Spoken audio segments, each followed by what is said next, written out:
எல்லோருக்கும் வணக்கம்.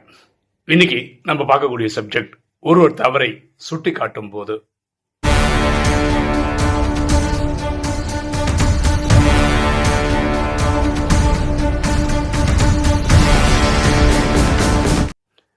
ஒரு ஆத்மா அவங்க சென்டர்ல இருக்கிற அனுபவத்தை ஷேர் பண்ணாங்க. அவங்க சென்டர்ல அந்த சென்டர் சகோதரி தான் வாணி படிப்பாங்களாம். அப்படி படிக்கும்போது நிறைய தவறுகள், அது பேசிக்லேருந்து தவறாக அவங்க எடுத்து சொல்லுவாங்களாம். ஸ்டூடெண்ட்ஸுன்றதுனால இவங்கெல்லாம் அமைதியாக இருந்துருவாங்க. ஒரு நாள் வேற ஏதோ ஒரு சென்டரில் இருக்கிற ஒரு மாணவர் வந்திருக்கிறாரு. அவரும் உட்காந்து கிளாஸ் அட்டன் பண்ணியிருக்காரு. இந்த சகோதரி படிக்கும்போது வானிலை ஏதோ தவறாக சொல்லும்போது இவர் கவுண்டர் பண்ணி இது தப்பு, இது இப்படி தான் சொல்லியிருக்கணும், இது தப்பு, இது தப்பு தான் சொல்லியிருக்கணும்னு சொல்லியிருக்கிறாரு. அந்த சென்டர் சகோதரியும் ஆமாம்மா நீங்கள் சொன்னது கரெக்டு தான் அப்படின்னு சொல்லிட்டு சாரின்னு சொல்லிட்டு படிக்க ஆரம்பிச்சிட்டாங்க. இந்த ஆத்மா என்ன கேள்வி கேட்குறாங்கன்னா, சென்டர் நடத்துகிறவங்களே கிளாஸ் எடுக்கிறவங்களே தப்பு தப்பாக படித்தா எப்படி, அந்த மாதிரி டைமில் நம்ம நீங்கள் தப்பாக படிக்கிறீங்கன்னு சொல்லலாமா? நம்மளோட புரிதலை இறைவனே தானே கிளாஸ் எடுக்கிறாருன்னு சொல்கிறோம். அப்படி இருக்கும்போது நம்ம கவுண்டர் பண்ணி சொல்கிறது அவ்வளோ கரெக்டாக இருக்குமா? இதில் உங்கள் புரிதல் என்ன அப்படின்னு கேட்டிருந்தேன். அவங்களுக்கு தான் இந்த வீடியோவில் பதில் சொல்ல ட்ரை பண்ண போகிறேன். இதுக்கு நான் என்னோட அனுபவத்தை ஒன்று ஷேர் பண்ணுறேன். அது இதுக்கு விடையாக இருக்கும் அப்படின்னு நான் நம்புகிறேன். நான் வேற ஒரு சென்டருக்கு அடிக்கடி டூர் போகிறோன்னா ஒரு ஊருக்காக போகிறோம் இல்லையா, அப்படி ஒரு ஊருக்கு போயிருந்தேன். அப்போது அங்கே இருக்கிற ஒரு ஆத்மா அவங்க சென்டருக்கு என்னை கூட்டிகிட்டு போனாங்க. நான் 2-3 நாள் தங்கினேன். ஆனால் காலம்பர கிளாஸ் அட்டன் பண்ணுறதுக்கான வாய்ப்பு கிடச்சிது. அப்போ அந்த சென்டர் சகோதரி தான் கிளாஸ் எடுக்கிறாங்க. என்னை சென்டர் சகோதரிக்கு அறிமுகப்படுத்தினார் இந்த ஆத்மா. அப்போ சென்டர் சகோதரிக்கு சந்தோஷம், யூடியூப்பில் இருக்கிற ஒரு ஆத்மா வந்திருக்கிறாரு அப்படின்னு சந்தோஷம். வாணி படிக்கும்போது சொன்னாங்க, இந்த மாதிரி பிரதர் வந்திருக்கிறாரு, யூடியூப்லலாம் வீடியோ போடுறாரு, ராஜயோகத்தை வெளி உலகத்துக்கெல்லாம் சொல்கிறாரு அப்படிலாம் சொல்லிட்டு கிளாஸ் எடுக்க ஆரம்பித்தாங்க. அவங்க இடையில கேள்வி கேட்பாங்க, மாணவர்கள் பதில் சொல்லணும், அவங்க சொல்லலைன்னா இவங்க பதில் சொல்லணும், இப்படி கொண்டு போயிடும். அவங்க எடுக்கிற ஸ்டைல் அது. நான் அட்டன் பண்ணிட்டே இருந்தேன். ஒரு ஸ்டேஜில் அவங்க என்ன சொல்கிறாங்கன்னா, பிரதரும் வந்திருக்கிறாரு, நான் பிரதர் ஆன்சர் சொல்ல மாட்டாரு அப்படின்னு சொல்கிறேன். நான் சிரிச்சிட்டு விட்டுட்டேன். இதை இடையில அவங்க ஞாபகப்படுத்திட்டே இருந்தாங்க. இவர் யூடியூப்ல தான் பதில் சொல்லுவார் போல இருக்கு, நம்ம கிளாஸில் பதில் சொல்ல மாட்டார் போல இருக்கு அப்படின்னு இன்னொரு இடத்துல சொன்னாங்க. அப்போவும் நான் பேசவே இல்லை. திரும்பி ஏதோ ஒரு கேள்வி கேட்டாங்க. யாருமே எந்த ஒரு மாணவரும் பதில் சொல்லலை. என்கிட்டையும் கேட்டாங்க. நான் பதிலே சொல்லாமல் சிரிச்சிட்டு விட்டுட்டேன். அவங்க ஒரு விளக்கம் கொடுத்தாங்க. அப்படி அந்த கிளாஸ் முடிஞ்சது. அப்புறம் நான் வெளியே வந்தோம். வெளியே வந்தோன்னே என்னை கூட்டிகிட்டு போன அந்த ஆத்மா கிட்ட நான் சொன்னேன், இந்த சகோதரி இந்த கேள்வி கேட்டாங்க, இதுக்கு ஒரு பதில்னு அவங்களும் சொன்னாங்க. அந்த பதில் தவறு தான், சரியான பதில் என்ன அப்படின்றத நான் எடுத்து சொன்னேன். சொன்னதுக்கு வானிலை பரமாத்மா சொன்னக்கூடிய ஒரு 5-6 பாயிண்ட் எக்ஸ்பிளைன் பண்ணேன். அப்போது கூட்டின்னு போன ஆத்மா என்ன சொன்னார், நீங்கள் அதை செஷன்லேயே சொல்லியிருக்கலாம்ல, நீங்கள் அங்கேயே சொல்லியிருக்கலாம்ல, ஒரு தெளிவுபடுத்தியிருக்கலாம்ல, அவங்க அடிக்கடி சொன்னாங்க நீங்கள் பதில் சொல்ல மாட்டீங்க அப்படின்னு. நான் சொன்னேன், நான் ஒரு மாணவனாக வர்றேன். அந்த சகோதரின்றவங்க 20-30 வருஷமாக இருக்காங்க நாலேஜில். அங்கே உங்களுக்கு ஞானம் தெரியுமா, எனக்கு ஞானம் தெரியுமா காமிக்கிற இடம் கிடையாது. இது அறிவுக்கான ஒரு போட்டி இருக்கிற இடம் கிடையாது. நான் ஒரு மாணவனாக போகிறேன், நான் ஒரு கெஸ்ட்டு வேறு. அந்த கெஸ்ட்டுக்கான ஒரு அலங்காரம் ஒன்று இருக்குது. கரெக்டாக நம்ம போனோமா, அமைதியாக அட்டன் பண்ணோமா, வந்தோமான்னு இருக்கணுமே தவிர எனக்கு ஞானத்தில் எவ்வளோ தெரியும் அப்படின்றது காட்டுறதுக்கான இடம் கிடையாது அப்படின்னு நான் புரிஞ்சுக்கிறேன். ஓகேவா? அந்த சகோதரி ஏன் அப்படி நினச்சாங்கன்னு தெரில. இவர் யூடியூப்பில் இருக்காரு, பதில் சொல்லணும் அப்படிலாம் ஏன் எதிர்பார்த்தாங்கன்னு தெரியல.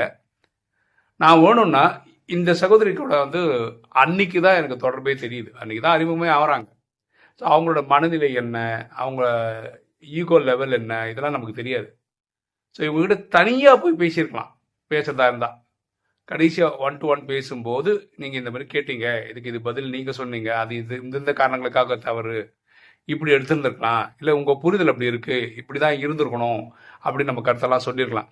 இதெல்லாம் நான் ஏன் சொல்லலை அப்படின்னா, எனக்கு அவங்க கூட இருக்கிற அறிமுகம் ரொம்ப ரொம்ப ரொம்ப ரொம்ப கம்மி. ஸோ அங்கே போய் அப்படி சொல்லும்போது அவங்க என்ன நினச்சிப்பாங்க, ஓஹோ இவர் யூடியூப்பில் இருக்கிறன்ற அந்த மமதையில் பேசுகிறாரு அப்படின்னு தான் எடுத்துப்பாங்களே தவிர, அந்த வானிலையில் இருக்கிற உண்மையான சாராம்சம் அவங்க எடுத்துக்கிறதுக்கான வாய்ப்புகள் கம்மி. இல்லை அவங்க ரொம்ப நல்லவங்களாக இருக்கலாம், நம்ம சொல்கிறது அப்சர்வ் பண்ணுறவங்களாகவும் இருந்திருக்கலாம், அது நமக்கு தெரியாது, பேசி தான் தெரியும். ஸோ நம்ம அதுக்கு ஒரு டிபேட்டுக்கோ இதுக்கோ போகிறது கிடையாது. எனக்கு நிறைய சரண்டர் சகோதரிகள் தெரியும். ரொம்ப வருஷமாக க்ளோஸாக இருக்கவங்க. அதாவது அவங்களும் நம்ம பேசுகிற சர்வீஸ் கொஸ்டின்ஸ்க்கு வந்து ஆன்சர் வந்து டஃப்பாக சண்டை போடுவாங்க. இந்த காரணங்களுக்காக நீ சொல்கிறது தப்பு அப்படின்னு சொல்லுவாங்க. எனக்கு அது பிடிக்கும். ஏன்னா அவங்கள அந்த உறவு முறை ஸ்மூத்தாக, அதாவது நாளைக்கு அவங்க என்கிட்ட பேசாமல் இருக்க மாட்டாங்க, என்னோட தொடர்புலேயே இருப்பாங்க, நல்ல உறவு முறையில் இருப்பாங்க. அப்படிப்பட்டவங்க கிட்ட நம்ம என்ன சொல்கிறது, இந்த கருத்து பரிமாற்றம் நடத்தலாம். தெரியாதவங்க கிட்ட போயிட்டு ஃபஸ்ட்டு நாளே வந்து ஒரு பாயிண்ட் எடுத்து பேசுறது கரெக்டே கிடையாது. அதே மாதிரி சென்டரில் கிளாஸ் எடுக்கிறவங்கள கவுண்டர் பண்ணுறது அவ்வளோ கரெக்டு கிடையாது, கரெக்டே கிடையாது. ஏன்னா நம்மளோட புரிதல் அதுதான், பரமாத்மா அந்த சரீரத்தை பயன்படுத்தி சொல்கிறாரு அப்படின்றதான் புரிஞ்சுக்கிறோம். படிக்கிறவனும் அந்த குறிப்பிட்ட ஆத்மா தான் படிக்கிறாரு. உங்களுக்கு அதில் தவறுன்னு தெரிஞ்சதுன்னா நீங்கள் என்ன பண்ணணுன்னா தனியாக 1-to-1 பார்க்கும்போது சொல்கிறது நல்லாயிருக்கும். அவர் ரெகுலராக படிக்கிறவராக இருந்தால்.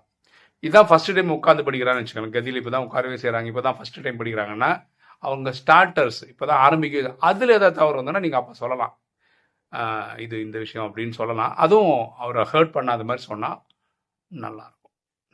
இது என்னுடைய புரிதல். உங்கள் புரிதல் என்ன? இதில் ஒன்றும் தப்பு கிடையாதுங்க, அங்கேயே ஸ்பாட்லேயே சொல்லலாம், இது ஒன்றும் பெரிய தப்பெல்லாம் கிடையாது அப்படின்னு நினைக்கிறீங்களா? இல்லை தனியாக அவர் 1-to-1 பார்க்கும்போது சொல்கிறது தான் அவை நாகரிகமாக இருக்கும் அப்படின்னு நீங்கள் நினைக்கிறீங்களா? இதில் உங்கள் கருத்து என்ன அப்படின்னு பதில் சொன்னால் நல்லாயிருக்கும். ஓகே, இனி ஒரு கேள்வி வேற ஒரு ஆத்மா கேட்டது. ஏன் இப்படி கேட்டாங்கன்னு தெரியல, ஆனால் கேட்டிருக்காங்க. இப்போ கலப்பு திருமணமெல்லாம் பண்ணுறாங்கள, for example inter religion marriage, அது ஒருத்தர் கிறிஸ்டியனு ஒருத்தர் ஹிந்து, இந்த மாதிரிலாம் கல்யாணம் பண்ணிக்கிறாங்களே, அப்படி மாற்று தர்மத்தை சேர்ந்தவங்க கல்யாணம் பண்ணிக்கிட்டு அவங்களுக்கு ஒரு குழந்தையும் பிறந்து இவங்க வந்து ராஜயோகியானா இவங்க வந்து சத்தியகுத்திரத்துக்கு வருவாங்களா அப்படின்னு ஒரு கேள்வி கேட்டிருக்காங்க. ஏன் இப்படிலாம் சிந்திச்சாங்கன்னு எனக்கு தெரில.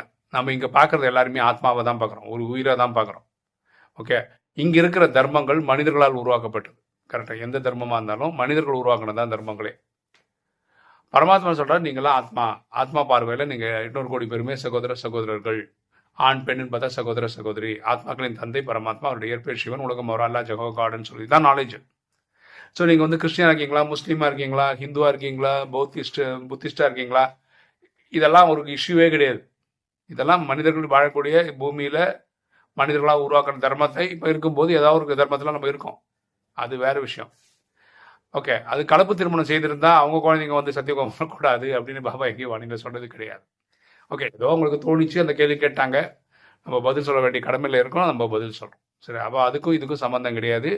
நீங்கள் ராஜயோக கோர்ஸ் 7 days கோர்ஸ் எடுத்துட்டீங்க, ராஜயோகத்தை ப்ராக்டிஸ் பண்ணுறீங்க, அமிர்த வேலை, வாணி படிக்கிறது, ஸ்ரீமத்து சேவன் பண்ணிகிட்டே இருந்தீங்கன்னா நீங்களும் நல்ல பொறுப்போட பதவியோட சத்தியகத்தில் வரலாம்.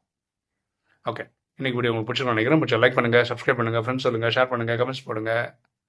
தேங்க்யூ.